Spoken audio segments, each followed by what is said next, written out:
Hey guys, thanks for tuning into the Triple C's channel where we talk about the three C's: careers, consulting, and cybersecurity. Today, we're going to start our Ask a Cyber Pro series where we talk about career journeys and how people got their first start in cybersecurity. Today, we have a special guest. He's a mentor of mine. He was an inspiration for me to start my career in cybersecurity. He inspired me to buy my first house as well. It's Paul Lewis. He's the director of information security at BD. He has worked across many industries in cybersecurity, big four consultant firms, financial services, and now he's in medical technology. He has 20 years of work experience and 10 years of cybersecurity experience. He has a bachelor's of science in computer information systems from James Madison University, and he has a number of certifications that we'll get into today. How you doing, Paul? Pretty good, Damon. Thank you for having me on. I really appreciate the warm welcome and introduction. Thanks for being the first guest. I think this is huge, and I think that some of your experiences, folks will get to learn from, and they will not be as afraid to start their career in cybersecurity. So, That's the thanks, hope. I'm happy to add value where I can. thanks for coming on. So let's just start with your journey. Let's let's start with college and how you progressed into a career in cybersecurity. So sure. I mean, I'm dating myself a little bit, but taking it all the way back to the beginning, coming out of going into college, coming out of college, I was really passionate. I was an Olympic hopeful. So I was passionate. My first love was track and field. So that's something that would remain first and foremost, in my mind, through college. But I did, major in computer information systems from James Madison University. This was pre cybersecurity. There was no bachelor's in cyber at that time, but, always had an interest in computers and in IT. And following college, as things didn't work out and I didn't make the Olympic team, I didn't pursue my career. And it started off in the first few years of just doing IT support. It's something I had a degree in. It was something it was a job for me at that point. It was really just kind of trying to find my way, life after track and field, and when my hopes and dreams weren't realized by some, that thing that I set out to do. So, you know, uh, I would say I was just probably like any other, college graduate, just trying to find my way. So my first 10 years was just doing, IT support from desktop support to eventually led and I graduated to server operations and maintenance in a Windows environment. And that was, my stepping stone from there into the world of cyber. So when did cybersecurity first come on your radar as a career possibility? So with that organization in the public sector that I work for, the contracting company that I worked for at the time, they had an opportunity in cyber, and I was really doing well in IT support, and I was just actually promoted to the assistant manager of the server operations and maintenance team, and I almost didn't take the job. The project manager, reached out to me because I had a feel for the environment. I knew some people. I had the right relationships, but I didn't know anything about cyber, and that really intimidated me at first. And so for that reason, I almost didn't take it. Cyber wasn't as big. I'd never heard of it, didn't know anything about it, but I just completed all of my Windows server administration certifications, and I just got my promotion, and I was about to say no thanks to cyber. So really, just kind of intimidation. Intimidation. So what was what made you get over that intimidation and take that step? You had a comfy career path you could have taken. What was the difference? Sure. I mean, I just kind of looked ahead to, the trends. And, one thing that I really was really interested at the time was Krebs on security.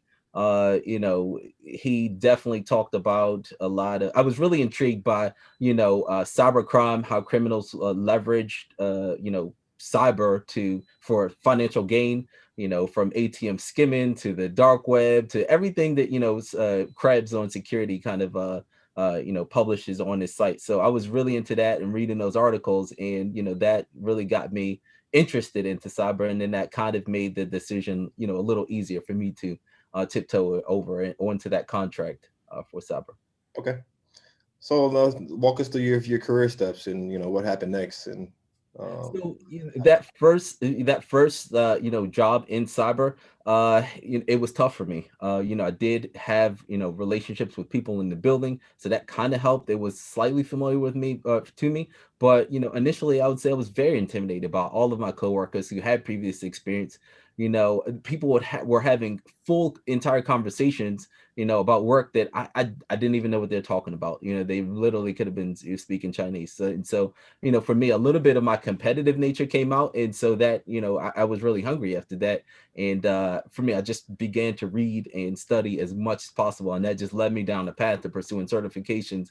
Some people, give certifications a bad name of like, oh, they are, certified on paper, but they don't know but for me, it really helped break down barriers and help me enter into those conversations more knowledgeable and confident about myself and kind of knowing what I'm talking about.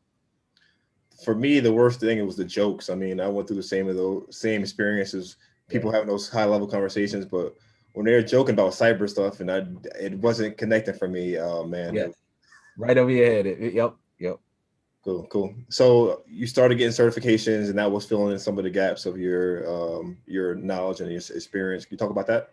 Absolutely. So, coming from, the Windows Server Administration background, the first certification for me was Security Plus, my first security related certification. That was high level, but, it was a start for me. I probably couldn't have at that point jumped right into, the CISSP or some of the more advanced SANS classes. So, that was a good entry for me.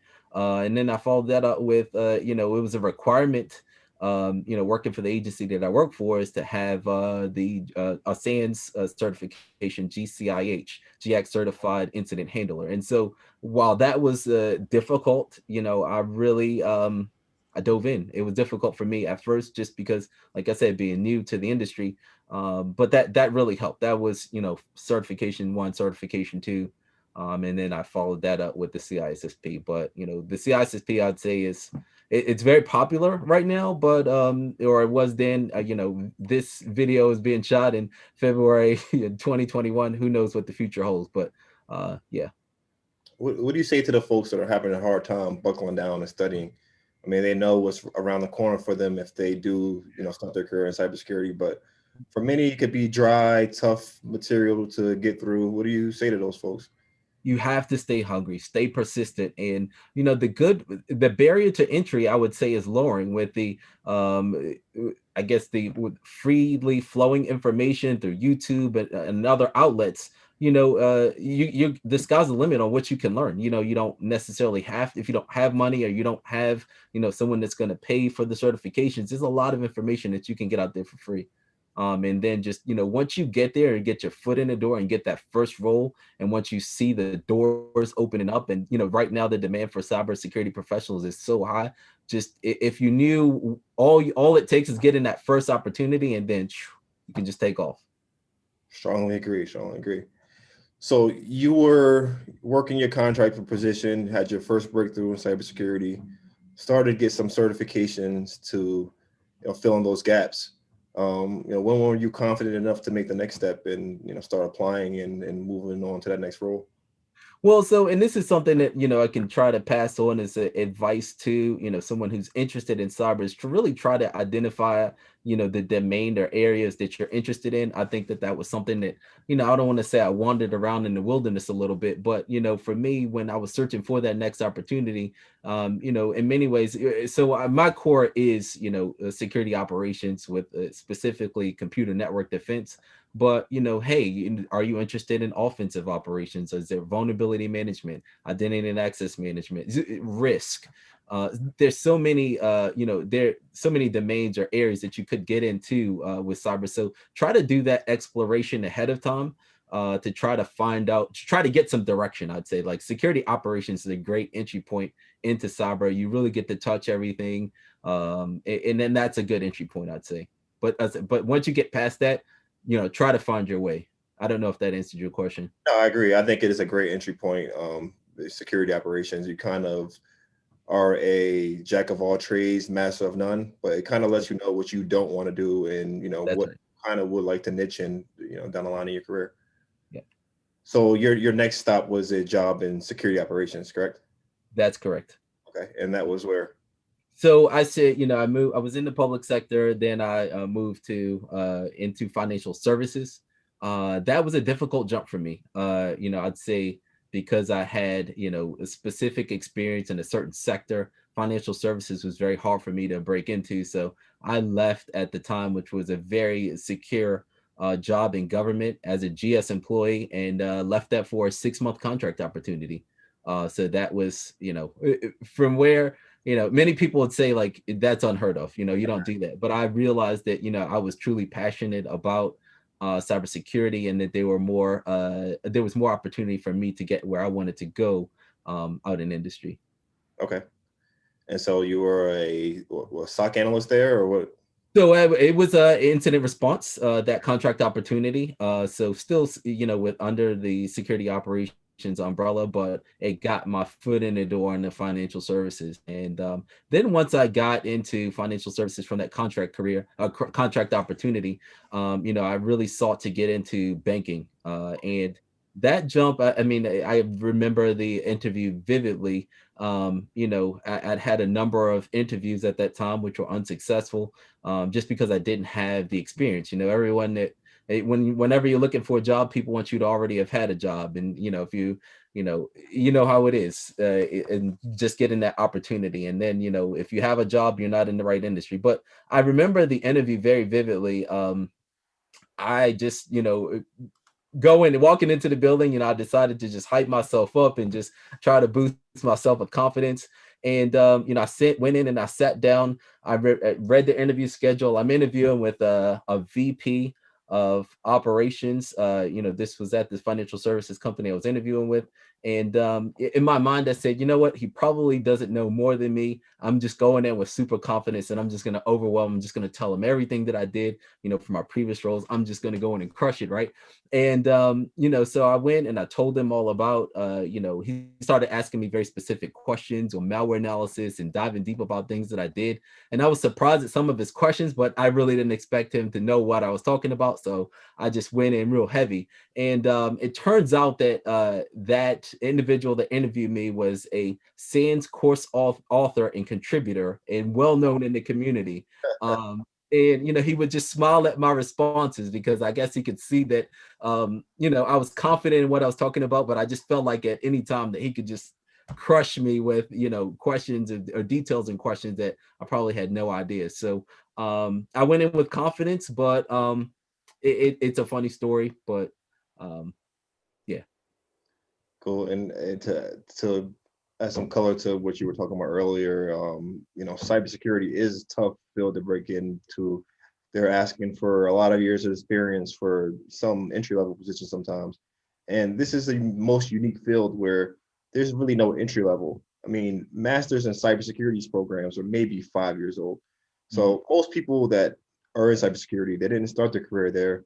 They leverage some outside skills to apply that to security. And the key really is to explain clearly and concisely how your education or your background lines up to what these jobs are asking. So Absolutely. I agree on that struggle, trying to land Right. jobs across different industries and within cybersecurity.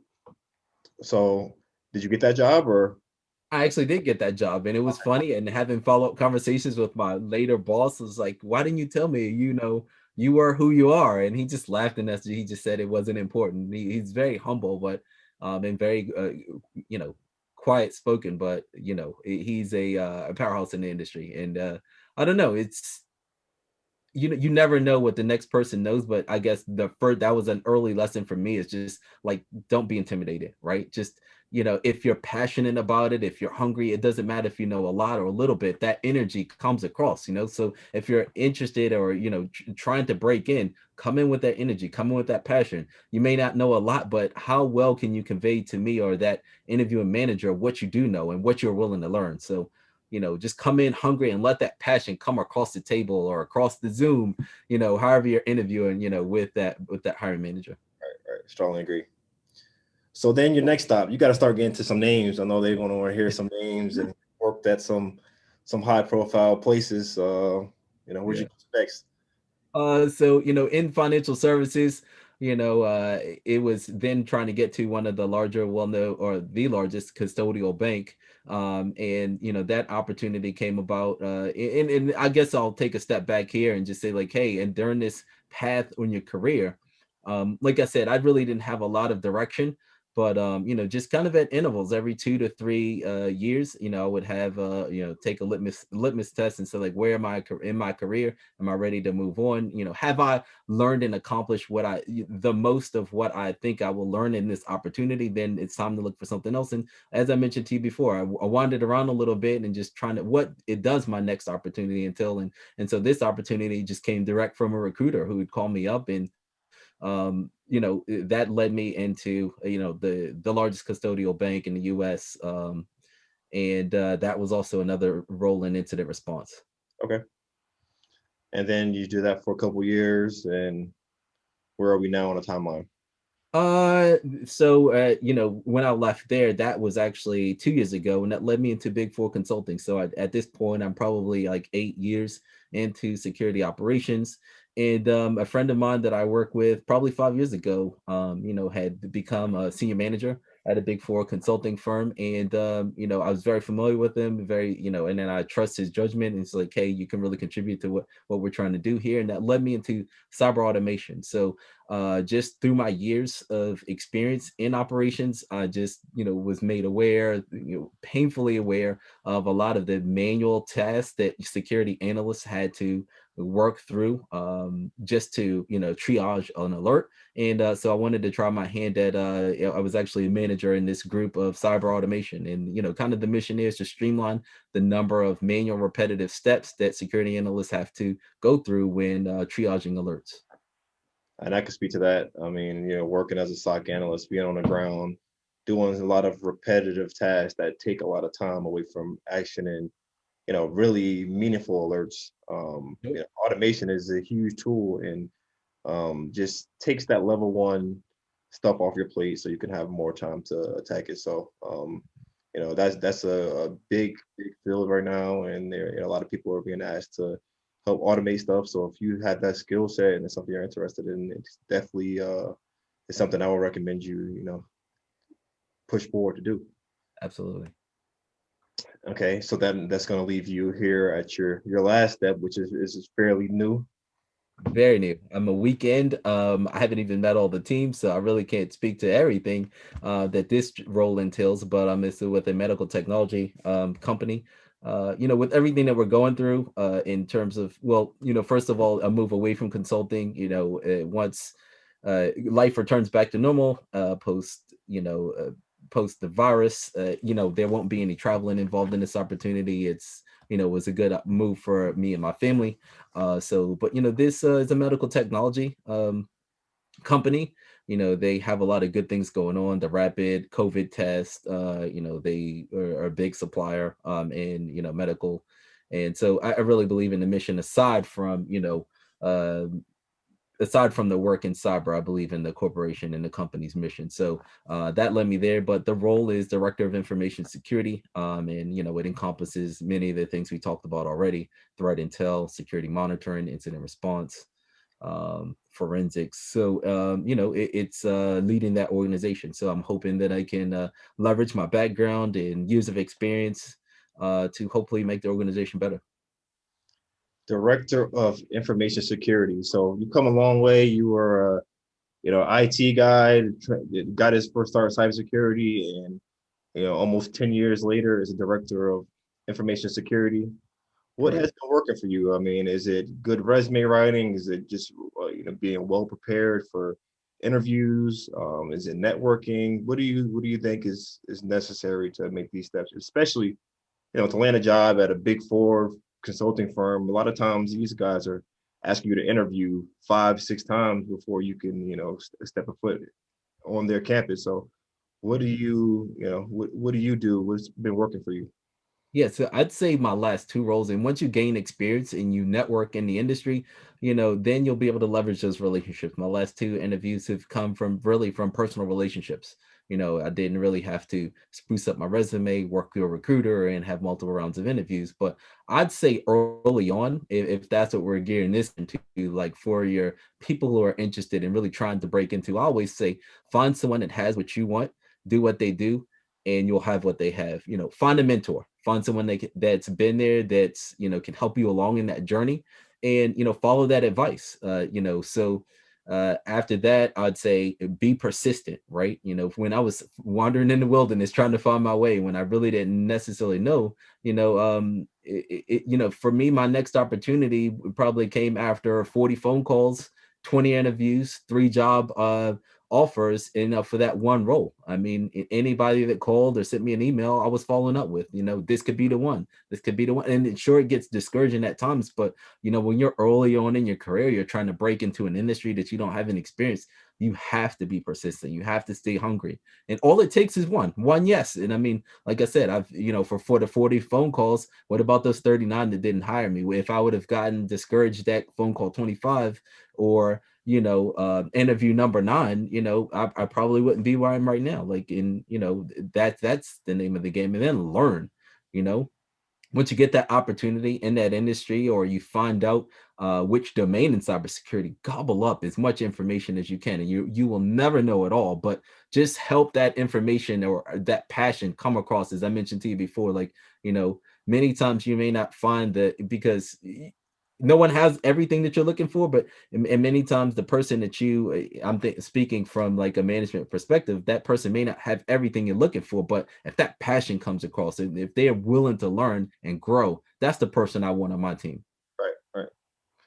These are all the advice that you were giving me as we were coworkers and colleagues. Once upon a time, I was a physical security analyst working in the same SOC as Paul, and he was on the cybersecurity side. And I was, telling him how I was passionate about this. And this is the same, pretty much speech he gave me about 5 years ago. And, I've took that, run with it, and it takes everything he's saying. The networking piece is huge. The studying, the showing your passion for cybersecurity, even if you don't have the most experience, showing that your willingness and your passion to be in this field, it goes a long way. It Uh, does. and these were the things that helped me get my break as well. So I definitely thank you for that. Um, Absolutely, man. We can probably go on for probably another, I don't know how long we've been on, but you and I, we've had, when the camera goes off, we can just go. So and by the way, the salaries are very good. Back when I was trying to break through, I was asking Paul about salaries, and he's like, "Here are the last 3 job offers I've got," and I'm like, I "Oh." remember your face. I was like, "I've never made this money in physical security, so I'm glad I made the transition." Yeah, and money motivates people, and I remember, and maybe that was a motivating factor for you, but it only takes that one opportunity. Right, that's it. Changed my life. So, um, have you ever heard of imposter syndrome? And if so, what level of imposter syndrome have you dealt with, and how do you combat that in a highly competitive field where people are boasting their accomplishments and their technical skills? How do you combat that? Absolutely. I mean, I've worked in a few high profile environments and work with some very smart people. I think that, everyone can kind of appreciate uh everyone can appreciate where you are. Most people, everyone was at the beginning at some point, right? But it's something I struggle with even right now today. I'm a director of information security. I've never been a director of information security. What if I can't hack it? What if I fail? Or what if there was another director there before me who did a better job than me? So it's something that you'll always deal with. But I'm still hungry. I'm passionate, and I may not be the best, but I'm going to do my best. And so it's something that I just have to always just suppress, is that feeling that I'm not good enough. But it's something that you'll never know. I mean, this field is so broad, so vast. You can't know it all. Why not just pack it in and give up when you have those feelings? It's easier to just say, I'm comfortable at this job. I'm just gonna stay where I am. I'm not gonna take the director step. What makes you, stay focused and take on those challenges? Well, I mean, and it definitely becomes difficult at times to continue to, unless you have that clear direction and focus, you get to a point where you almost get comfortable, and it happens in your career. I've talked to you about it, trying overcoming this. Like once you get that break, once you break in that industry, you've been in your job for a couple of years, you got the nice, comfy salary now. You're driving a good car, and you're living in a nice house, so you can reach a level of comfort. But I'd say, you always have to going into a role, even ahead of time, like figure out your move after this move. And once you keep that clear vision of where you want to be, that makes it a little bit harder once once you're taking your temperature annually, or you come on those annual reviews, like what's next for me. And maybe you have that conversation with your management of like what opportunities lie here with under this roof, or do I need to look somewhere else? But I'd say having clear goals can definitely help you stay focused and not where you want to be, and overcome that level of comfort that you reach once you achieve your mid-level financial goals, and your accomplishments, and you get a few certifications and you're comfortable. Lean back on your goals of where you really want to be and what's next after this move. Great advice. Great advice. Do you have any parting advice or tips, tricks for folks trying to either break in to a career in cybersecurity, or folks that are in that rut, or middle of their cybersecurity career, and they're comfortable and they have a nice salary, and they aren't seeing what that next step could be for them? Any advice for those folks? A couple of parting words I'd say from your for your beginner. Don't I work with people all of the time who don't have a background in IT or cyber, who have a legal background, a background in art, in history. Don't think because, oh, I don't have this background, or I don't have this certification, that I'm not going to be able to make it. So your background really doesn't matter when it comes to cybersecurity. It's where you are. It's not where you're from. It's where you're at. But it's where are you right now? What are you willing to do to grow and to learn? That's for my beginners. And then I'd say for your intermediate to mid level folks, this technology is changing so fast. You cannot get comfortable or stale, or you could run the risk of being left behind. So I'd say, always pursue the latest technology trends. Stay up on, if it's keeping your certifications current, if it's staying up with news, if it's continuing to progress in your career, do that, because this is not the field you want to be left flat-footed in.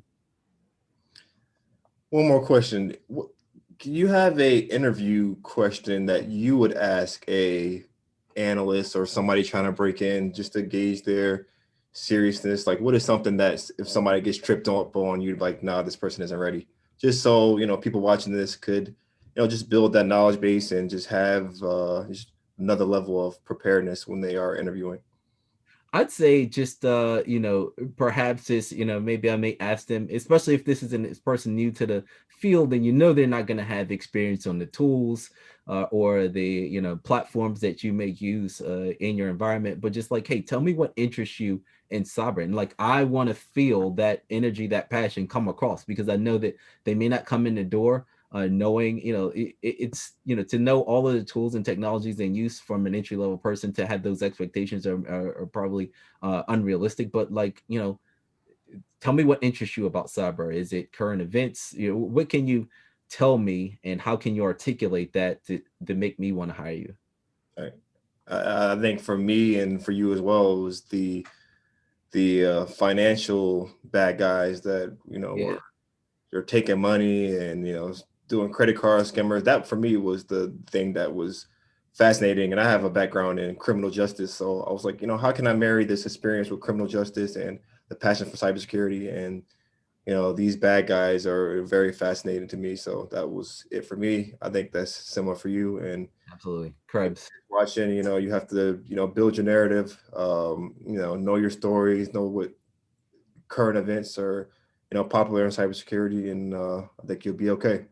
Absolutely. Thank you very much for your time today, Paul. First episode of Ask a Cyber Pro.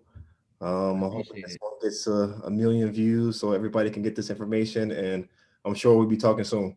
Absolutely. Thank you so much for the opportunity, and good luck to everyone trying to break into this field of cybersecurity.